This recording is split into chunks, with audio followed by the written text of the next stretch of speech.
Peace, peace, peace, peace, peace. What's going on, y'all? Power 7 podcast in full effect. So, one of my quick things in the morning.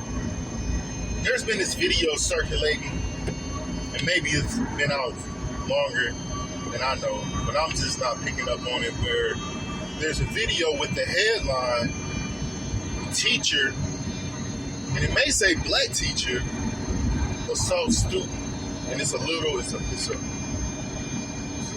big, I'm gonna say this now, it's a big person, and it's a little white girl, middle school, 6th grade, and the headline saying that it's a teacher, and she pushes the girl down, she slaps her, and pushes her down, and says something, "You're not gonna do it no more, is you?" Right? So it's a headline that says it's a teacher. But in all actuality, there are two students. It's two kids. And if you really look at the video, you know that the bigger girl ain't a goddamn grown up. You can just look at her clothes. You can tell she ain't a teacher. The way she looks, the way her clothes look, the way her hair looks, nothing about her says this is an adult. Nothing about her says this is a teacher. But the headline says it's a teacher. And people are commenting on it. They're just going off the headline and they're seeing this big girl slap the little white girl, and everybody's flipping out, and they're like, "This is crazy. Where's the outrage? How come this ain't on the news? Why ain't nobody talking about this? Why ain't this being said? Yada yada yada." Even though it happened last year in 2022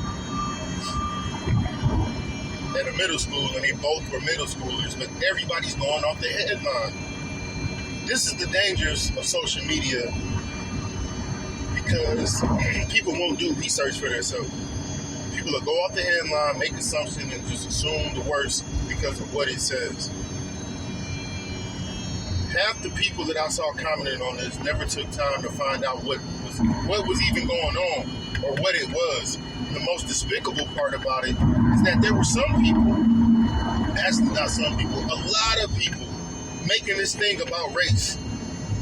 They made the whole situation about race. These are two kids. You don't know what the hell going on with kids. Because kids. Once again, you don't know what type of kids you have. When they go out in the world, you can only teach them the best. But kids are kids. Kids do fucked up shit. No matter the size, little, big, or small. Because it comes to find out, the little girl was fucking with the big black girl, talking about her, calling her names, calling her slow, things of that nature, right? So the black girl finally got sick of it and retaliated, slapped her upside her motherfucking head. But there's people out there making it about a race thing. And I'm like, this ain't got shit to do with race. It's two kids that had a fucking issue, and it resulted in getting slapped up. Sometimes that happens. Now, I understand. I'm from a whole different generation. I grew up in the 80s and the 90s, where, you know, sometimes you're gonna have to throw hands. It's just what happens. Sometimes you gotta fight your bully. So you're gonna have to fight.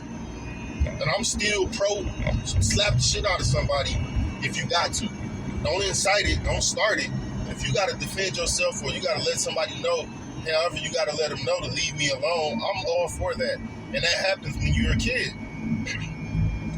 But it didn't have nothing to do with race. And people are making it into something with race. And I want to know, who is the person behind putting that headline out? Black teacher assault student, when it wasn't a teacher. Who put that headline out? Think about that. Somebody put that out there on purpose. Somebody put that out there on purpose to confuse, to enrage, and to bring out the worst in people. That was done on purpose. Has anyone even noticed that when stuff like that happens? That people, though there's things getting thrown out on social media on purpose that are false, just to get people riled up, just to start confusion, just to create chaos. Is it China? Is it Russia? You know, who's in on doing those type of things? And because people obviously aren't smart enough to go look up things for themselves and form their own opinions, they're going to obviously go from the opinions of others. And that's a weakness for us in this country, on whatever side you claim. Whatever gang, whatever race-related gang that you claim, misinformation is your biggest weakness. And so people got to start doing their Googles. And that's what's crazy, that people can be so misinformed right now, where we have so much information at our fingertips, literally at our fingertips, in our pockets, where we can find out shit for ourselves instead of just going off a headline and then going with it and then running with it. I mean, I read so many comments on this situation where nobody bothered to look it up. It was probably like 3 or 4 people who kept trying to tell people, hey, it's not a teacher, it's not an adult, it's 2 kids. And then you still end up having the comments and the bullshit where they didn't care. It was just, it would end up becoming a race thing. So I'm saying that to say this. You gotta start looking at the things that you are getting you riled up and actually find out the context and find out the information behind it. Because there are individuals out here that don't have people's best interest in mind at all. They just want to create chaos and confusion. And they're going to put out stuff out there. And because they know Americans are too stupid to go figure out things on their own, they know it's going to work. So, do your Googles. You have a computer in your pockets. Before you react to a situation or a thing that you see because there's a 10-second or a 5-second clip of a video, how about you find out what it's about before you let your emotions take over? So that's all I got this morning. It's your boy, Almighty Nicodemus, Power 7 Podcast. I'm out.